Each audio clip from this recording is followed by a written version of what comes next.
حدیث پاک میں آتا ہے جب عید کی نماز کے لیے کپڑے پہن کر گھر سے نکلو تو یوں کہتے ہوئے نکلو اللہ اکبر لا الہ الا اللہ واللہ اکبر وللہ الحمد. میں خدا کی بڑائی بیان کرتے چلو, میں خدا کی عظمت بیان کرتے چلو. اور میری بات نہیں, پیغمبر خدا صلی اللہ علیہ وسلم نے فرمایا جب لوگ رمضان کا اکرام کرتے ہوئے, روزے رکھتے ہوئے, قرآن کی تلاوت کرتے ہوئے رمضان کو پورا کر لیتے ہیں تو اللہ پاک اپنے فرشتوں کو حکم دیتے ہیں جاؤ میرے بندوں کو آج راستے میں کھڑے ہو کر میرے بندوں سے مصافحہ کرو, میرے بندوں سے مصافحہ کرو. اور یوں آتا ہے حدیث پاک میں, اللہ پاک کے نبی صلی اللہ علیہ وسلم نے ارشاد فرمایا کہ جب لوگ عید کی خوشی مناتے ہوئے چلتے ہیں تو اللہ پاک پوچھتے ہیں فرشتوں سے کہ آج میرے بندے بڑے خوش خوش نظر آتے ہیں, کیا بات ہے؟ کہ رب العالمین تیری عطا تھی, تو نے کرم کیا, طاقت دی, ہمت دی, انہوں نے رمضان کا اکرام کیا, احترام کیا, روزے رکھے, تراویحیں پڑھی, قرآن پڑھا اور آج خوشیاں مناتے ہوئے نماز پڑھنے چلے ہیں, سجدہ شکر ادا کرنے چلے کہ میرے لیے نماز پڑھیں گے, کہاں تیرے لیے پڑھیں گے. آواز آتی ہے او زمین آسمان کے فرشتوں گواہ ہو جاؤ میں خدا نے ان سب کو معاف کر دیا, میں خدا ان سب کو معاف کر چکا ہوں.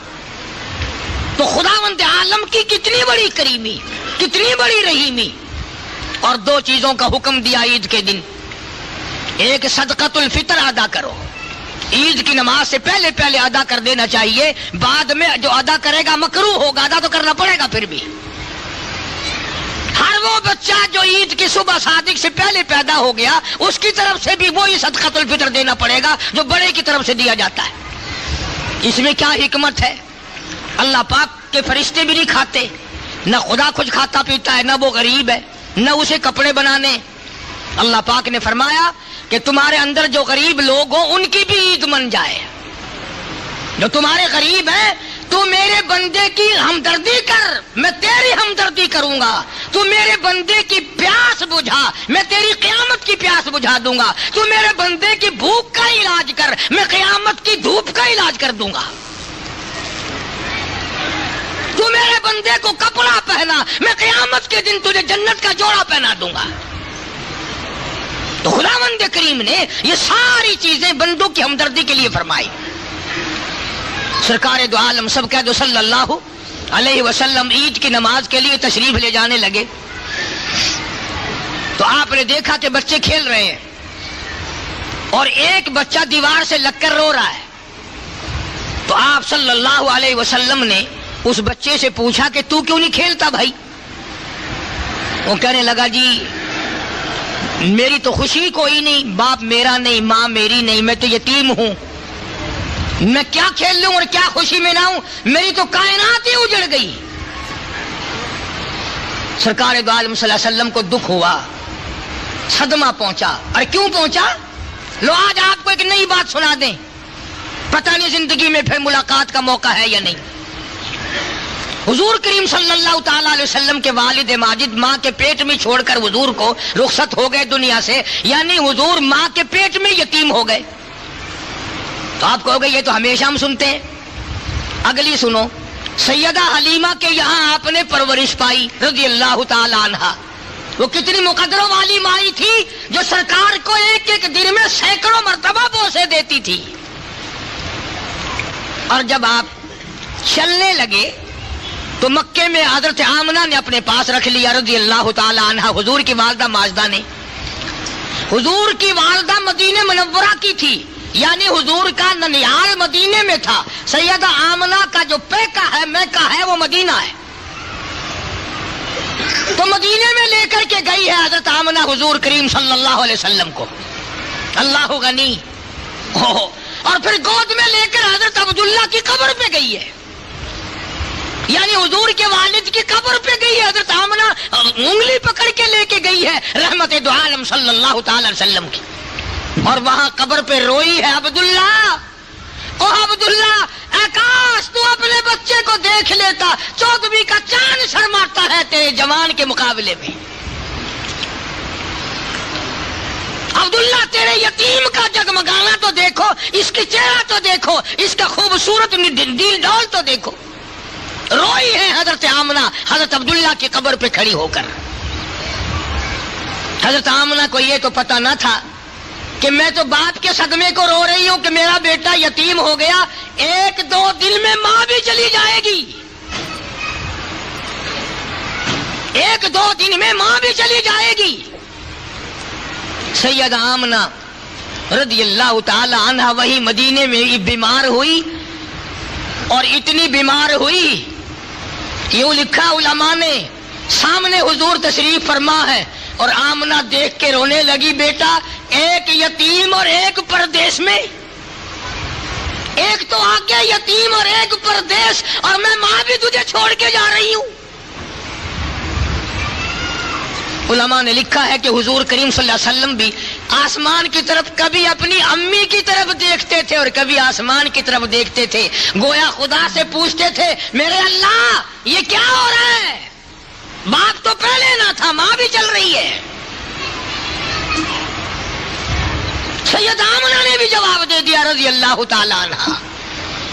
تو حضور کریم صلی اللہ تعالی علیہ وسلم کو اس لیے صدمہ پہنچا، اس لیے دکھ پہنچا کہ آپ نے یتیمی دیکھی تھی، آپ بے وارث دنیا میں رہے تھے. اس تاکہ میں سے ان بچوں کو دمکاؤ نا، یہ جمعے کے دن اور ایسے موقع پتہ نہیں کہاں سے اکٹھے ہو جاتے ہیں.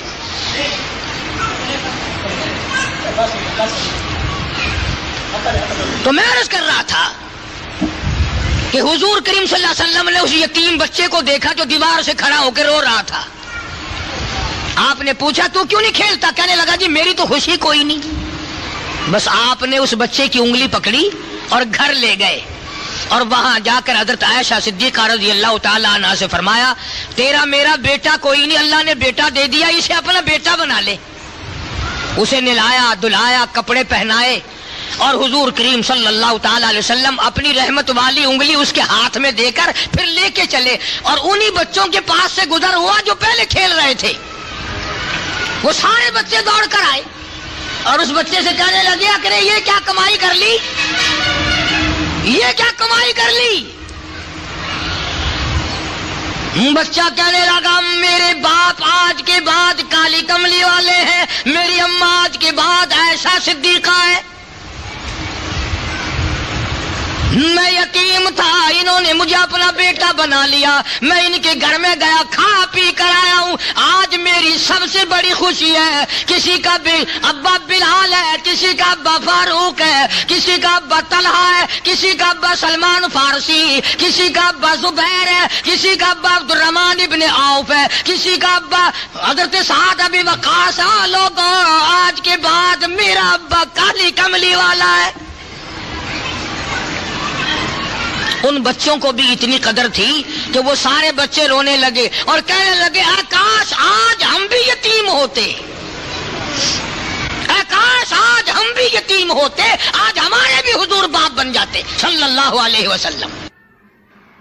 اللہ تعالیٰ جل شانہ کا کروڑا احسان اور شکر ہے کہ اس کی توفیق اور عنایت سے رمضان المبارک کے ہم نے روزے رکھے، تراویاں پڑھی، قرآن پاک کی تلاوت کی، صدقہ زکوٰۃ خیرات کیا. اللہ تعالیٰ ہر عبادت کو اپنی مہربانی سے قبول فرمائے اور اس کو اجر عظیم کا ذریعہ بنائے. حقیقت یہ ہے کہ رمضان المبارک بھی غمخواری کا مہینہ ہے اور صبر کا مہینہ ہے، اللہ کے ذکر کرنے کا مہینہ ہے. ویسے بھی ایک آدمی کو مہینہ بھر عادت ڈالنے سے عادت پڑ جاتی ہے، لیکن اس کا یہ مطلب ہرگز نہیں کہ وہ عید کے بعد سب چیزوں کو چھوڑ بیٹھے. حدیث پاک میں آتا ہے کہ عمل اللہ کے یہاں وہ مقبول ہے جس میں دوام ہو، جس میں ہمیشگی پائی جاتی ہو.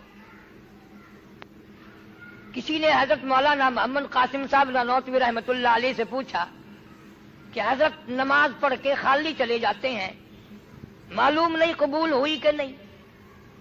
تو بڑا اچھا جواب ارشاد فرمایا اگر ظہر کے بعد عصر کی نماز کی توفیق ہو گئی تو سمجھو ظہر کی اللہ نے قبول کی تو عصر کی توفیق دی.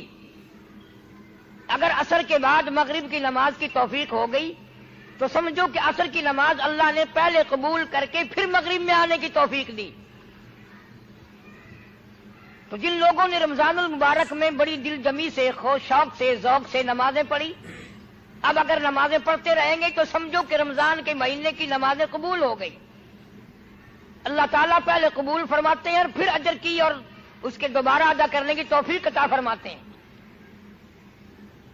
صحابہ کرام رضوان اللہ تعالی علیہم اجمعین چونکہ نبی صلی اللہ علیہ وسلم کے شاگرد تھے، حضور کی صحبت میسر تھی، آپ کو تو زندگی بھر میں حضور صلی اللہ علیہ وسلم کی خام میں بھی زیارت نہیں ہوئی، اور صحابہ کرام وہ خوش نصیب جماعت ہے جن کو ایک ایک دن میں کئی مرتبہ حضور صلی اللہ علیہ وسلم کی زیارت ہوتی تھی۔ اس جماعت کے بارے میں آپ کو کیا بتاؤں جنہوں نے 23 برس تک امام الانبیاء کے پیچھے کھڑے ہو کر نمازیں پڑھی، سارا قرآن کریم حضور صلی اللہ علیہ وسلم سے یاد کیا، مسائل پوچھتے تو حضور صلی اللہ علیہ وسلم سے، مرید بننے کے لیے آتے تو تیرا پیر چشتی ہوگا، میرا پیر نقش بندی ہوگا، کسی کا پیر قادری ہوگا، کسی کا پیر سہروردی ہوگا، صحابہ کرام کا پیر امام الانبیاء مدنی کریم صلی اللہ علیہ وسلم ہے۔ یہ اتنی بڑی خوش نصیب جماعت تھی جن کا انتخاب خداوند عالم نے خود فرمایا، اپنے نبی کے لیے جماعت بھی اللہ کا انتخاب ہے، خود پیدا کرتا ہے خدا کے۔ اور علماء نے مسئلہ لکھا ہے کہ صحابہ کرام کا مقابلہ دنیا میں کوئی نہیں کر سکتا، اس لیے ساری دنیا کی عبادتیں، نمازیں، حج، زکوٰۃ، تلاوت اللہ کے نبی کے صحابی کا ایک سجدے کا مقابلہ نہیں کر سکتے۔ فرق ہے ان میں ہم میں بڑا زبردست۔ ان کا استاد دیکھو، ان کا پیر دیکھو، ان کا امام دیکھو، اگر وہ ملازمتوں میں تھے، کیپٹن تھے، میجر تھے، کرنل تھے، جنرل تھے، اس فوج کے کمانڈر ان چیف محمد عربی صلی اللہ علیہ وسلم کی فوج میں یہ لوگ شامل تھے، اور ان کو اتنا موت کا اشتیاق تھا کہ حضرت خالد بن ولید رضی اللہ تعالی عنہ نے 125 جنگ لڑے اور ایک جنگ میں بھی ہار نہ ہوئی۔ آخری وقت آیا، حضرت خالد بن ولید رو رہے تھے، کسی صحابی نے پوچھا کیا بات ہے، روئے کیوں؟ فرمایا ساری عمر جنگ کیے، جہاد کیے، اور آج بستر پہ موت آ رہی ہے۔ تو صحابی بڑا عقل مند تھا، کہنے لگا خالد یہ بتاؤ حضور صلی اللہ علیہ وسلم نے تمہیں لقب کیا دیا ہے؟ تو فرمایا میرا لقب حضور صلی اللہ علیہ وسلم نے سیف اللہ فرمایا۔ فرمایا تو اس کا یہ مطلب ہوا اگر تم شہید ہو جاؤ تو اللہ کی تلوار ٹوٹ جائے؟ تم شہید نہیں ہو سکتے، تم تو اللہ کی تلوار ہو۔ اللہ کے نبی نے جن کو اللہ کی تلوار بتایا، ان کے روزے اور ان کی نمازیں اور ان کی عبادتیں ساری دنیا سے اعلیٰ اور ساری دنیا سے عرفہ اور ساری دنیا کی تمام نیکیوں کی جڑ ہے صحابہ کرام۔ اس لیے کبھی بھول کے بھی یہ خیال نہ کرنا کہ ہم ان لوگوں کا مقابلہ کر سکتے ہیں۔ یوں فرمایا مدنی کریم صلی اللہ علیہ وسلم نے، تم احد پہاڑ سونا خرچ کرو اللہ کی راہ میں، میرے صحابی کی 2 کھجوروں کا مقابلہ نہیں ہو سکتا۔ ان کا ذوق اور تھا، ان کا شوق اور تھا، ان کی تمنائیں اور تھی، ان کی حسرتیں اور تھیں، آخری دم تک ان کی حسرتیں کچھ اور ہی تھیں جو ہمارے قریب سے نہیں گزرتی۔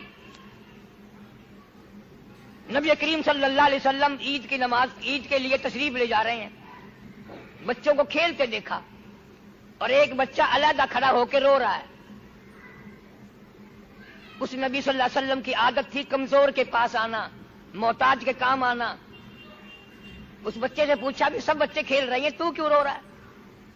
کہنے لگا میرے ماں باپ نہیں ہیں، ان لوگوں کے تو ماں باپ ہیں، اس لیے خوشی منا رہے ہیں، میں کیسی خوشی مناؤں؟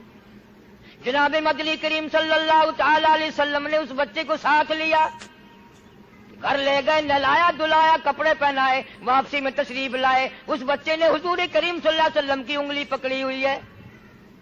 جہاں وہ بچے کھیل رہے تھے، سارے بچے آ کر کے کہنے لگے تجھے کیسے یہ بات موقع مل گیا؟ کہنے لگا میرے ماں باپ نہیں ہے، میں یتیم ہوں، میرے باپ حضور صلی اللہ علیہ وسلم آج سے بن گئے، میں حضور صلی اللہ علیہ وسلم کا بیٹا بن گیا۔ مدینے پاک کے اور بچے بھی رونے لگے، اے کاش ہمارے بھی ماں باپ مر جاتے، ہم بھی آج یتیم ہوتے، نبی کریم صلی اللہ علیہ وسلم کی انگلی پکڑ کے ہم بھی چلتے۔ کمزوروں کا وارث بے سہاروں کا سہارا جناب مدنی کریم صلی اللہ تعالی علیہ وسلم ہر ایک کے کام آئے. ایک دن بیٹھے بٹھائے جلیبیب رضی اللہ تعالیٰ عنہ صحابی کو گود میں بٹھا لیا اور پیار کر کے فرمایا جلیبیب تمہاری شادی ہوئی کہ نہیں؟ عرض کیا یا رسول اللہ میرا گھر نہیں، در نہیں، زر نہیں، پر نہیں، جھونپڑا بھی کوئی نہیں، میری شادی کون کرے؟ فرمایا جاؤ فلاں صحابی کے پاس لڑکی ہے، میرا جا کر کے پیغام دے دو اسے، تم اپنی شادی کر لو. صحابی نے یہ سن کر پرواز کی، چلا گیا. گھر پہ جا کے دستک دی، گھر والا اندر سے نکلا اور کہنے لگا مجھے حضور صلی اللہ علیہ وسلم نے بھیجا ہے اور پیغام دینے آیا ہوں تمہاری لڑکی سے میری شادی کر دو. اس نے کہا تو غریب ہے، نادار ہے، مفلس ہے، میری حسینہ لڑکی ہے، تو ویسے بھی رنگ کا کالا ہے، قد کا بھی چھوٹا ہے، کسی کرم کا بھی نہیں. اس کا باپ کا جواب سن کر کے لڑکی بول اٹھی اور کہنے لگی تو اس کے حسن کو نہ دیکھ، تو اس کی غریبی کو نہ دیکھ، تو اس کی ناداری اور مفلسی کو نہ دیکھ، تو اس کے بھیجنے والے کو دیکھ. تم جواب کیوں دیتے ہو؟ میں تیار ہوں شادی کے لیے. صحابی واپس آیا اور آ کر کے نبی کریم صلی اللہ علیہ وسلم کو حال دیا. فرمایا لڑکی نے ارادہ ظاہر کر دیا میری شادی ہونے کو ہے. یا نبی اللہ میرے پلے پائی پیسہ تو کوئی نہیں، دمڑا دمڑی ڈھیلا کوئی نہیں. فرمایا جا عثمان غنی سے 300 درہم قرض لے لے، تیرا قرض میں محمد رسول اللہ ادا کروں گا. عثمان ذی النورین رضی اللہ تعالیٰ عنہ سے 300 درہم قرض لے لیے، شادی کی تیاری کر رہا ہے، جھوپڑے کا سامان خرید رہا ہے، برتن لے رہا، میری بھی جوک بسے گی، میرا بھی گھر آباد ہوگا، میں بھی بال بچے دار بنوں گا. شادی کا انتظام کرتے کرتے کانوں میں آواز آئی انفروا فی سبیل اللہ، انفروا فی سبیل اللہ تؤمنون باللہ ورسولہ وتجاہدون فی سبیل اللہ باموالکم وانفسکم ذالکم خیر لکم ان کنتم تعلمون. صحابی نے قرآن سنا، دکانداروں کے پاس گیا، برتن واپس لے لو، زیورات واپس لے لو، کپڑا اپنا واپس لے لو، مجھے اللہ نے بلایا ہے. اسلام نے کفر نے اسلام کو للکارا ہے. میں کلمہ بلند کرنے کے لیے، قرآن کا جھنڈا اونچا کرنے کے لیے میں شادی نہیں کرنا چاہتا. یہ بھی نہ سوچا حضور صلی اللہ علیہ وسلم سے جا کے پوچھ لوں، بڑی مشکل سے شادی کا پروگرام بنا ہے، آپ ہی نے بنایا ہے، اب میرے لیے کیا حکم ہے؟ جہاد میں جاؤں یا میں اپنی شادی کا انتظام مکمل کر کے شادی کروں؟ ان کے پاس اتنی مہلت کہاں تھی کہ یوں سوچے. منتیں کی دکانداروں کی، اپنے برتن واپس لے لو، اپنا کپڑا واپس لے لو، اپنا سارا سامان واپس لے لو، مجھے قرآن نے بلایا، مجھے اسلام نے بلایا، کفر نے اسلام کو للکارا ہے. مجاہدین کے ساتھ ساتھ ہو کر کے چلا گیا. فرمایا فجرحت جرحا شدیدا، اگلی سب میں کھڑا ہو کے جنگ کیا. اتنے زخم آئے، شناخت نہیں ہوتی، پہچانا نہیں جاتا.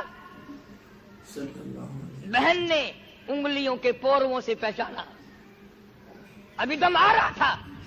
جناب مدنی کریم صلی اللہ علیہ وسلم نے یاد فرمایا میرا جلائی بھی شادی میں لگا ہوگا، مصروف ہوگا. کسی نے بتایا نہیں، اگلی سب میں کھڑا ہو کے جہاد کیا، اللہ کی راہ میں جنگ کیا ہے اور زخمی ہے، دم نکلنے کو ہے. فرمایا جلدی کرو، زخمی حالت میں میرے پاس لے آؤ.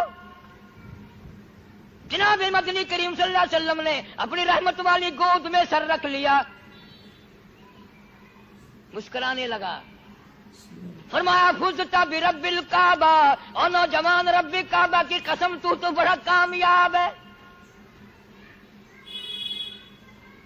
کیا شوق تھا، تمنا ہوتی تھی کہ میری موت آئے، نبی کی گود میں آئے، رحمت والی جھولی میں آئے اور حضور صلی اللہ علیہ وسلم کا دیدار کرتے ہوئے میری موت آئے. ایک ایک کی تمنا ہے. سعد بن ربی رضی اللہ تعالیٰ عنہ، جنگ ختم ہوا، جہاد ختم ہوا، لڑائی ختم ہوئی، زخمیوں کو سنبھالا، غازیوں کو سنبھالا، شہیدوں کو سنبھالا. سعد بن ربی ملتا نہیں. جناب مدنی کریم صلی اللہ علیہ وسلم یاد فرما کر کے رو رہے ہیں، میرا سعد نہیں ملتا. کسی کو بیٹی یاد کر کے روے گی، کسی کو بہن یاد کر کے روے گی، کسی کی امی جان روے گی، کسی کی گھر والی روے گی۔ سعد بن ربی، دو جان مقدر تیرے مقدروں پہ قربان کر دوں، تجھے نبی کریم صلی اللہ علیہ وسلم یاد فرما رہے اور مدینہ طیبہ میں یاد کر کر کے رو رہے ہیں۔ خود فرمایا دونوں جوان چلے جاؤ اور پہاڑ کی چوٹی پہ کھڑے ہو کر آواز لگاؤ، سعد بن ربی تو جہاں بھی ہو، تجھے سرکار مدینہ صلی اللہ علیہ وسلم نے بلایا۔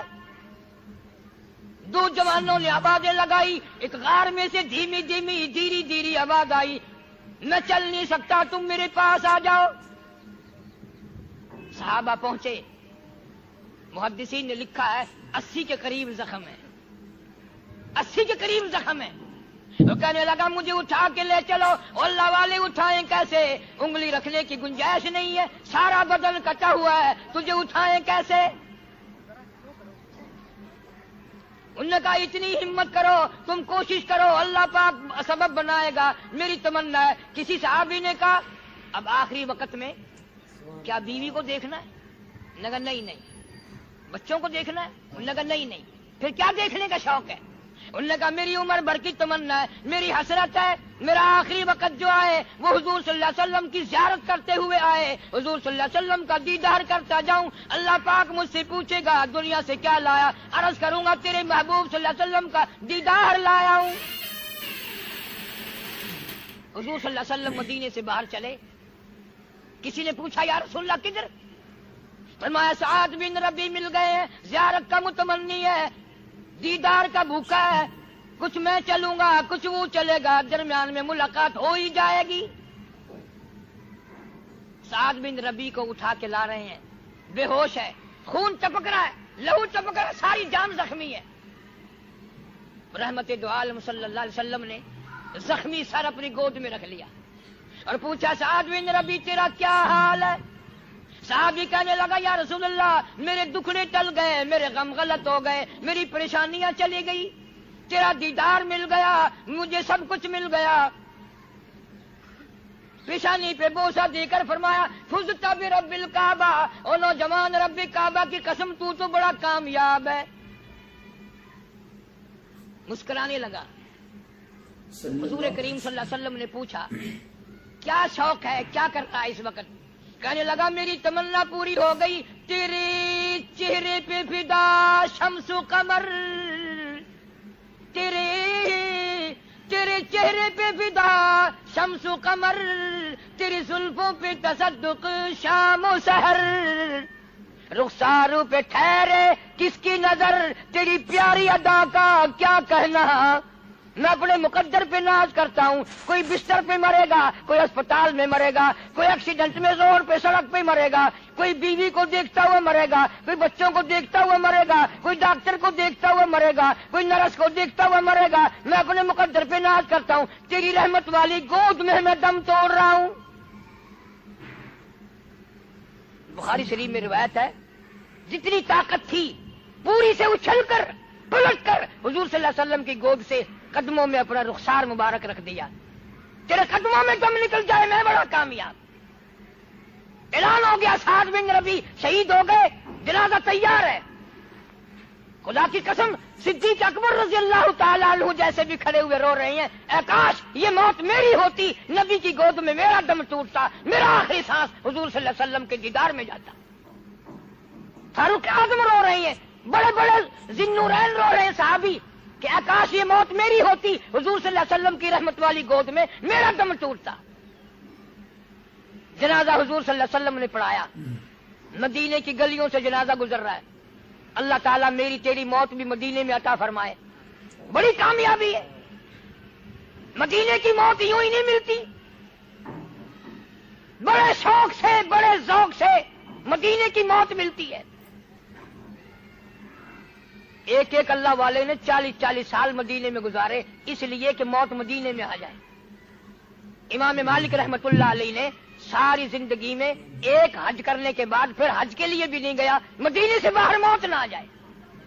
اور ادب اتنا کرتا تھے مدینے کا، ساری زندگی میں 3 میل کے ایریے میں چھوٹا پیشاب بھی نہ کیا امام مالک رحمت اللہ علیہ نے۔ اور ساری زندگی میں مدینے پاک میں جتی کبھی نہیں پہنی، اس لیے کہ کہیں میرا جتی والا پیر وہاں نہ رکھا جائے جہاں حضور صلی اللہ علیہ وسلم کا قدم مبارک رکھا گیا تھا، بے ادبی نہ ہو جائے۔ ایسے ایسے اللہ والے لوگ آئیں گے، عاشق لوگ جو ہوتے ہیں وہ ان ساری چیزوں کا خیال کرتے ہیں، اور وہ توحید کا سب سے پہلے خیال کرتے ہیں، توحید کے بغیر تو کچھ بھی نہیں۔ سارے دین کی مدارت اللہ کی توحید پہ ہے، شرک بھی کرتا رہا، عبادت بھی کرتا رہا، پھر کیا ہوا؟ کچھ بھی نہیں۔ مدینے کی گلیوں سے جنازہ گزر رہا ہے۔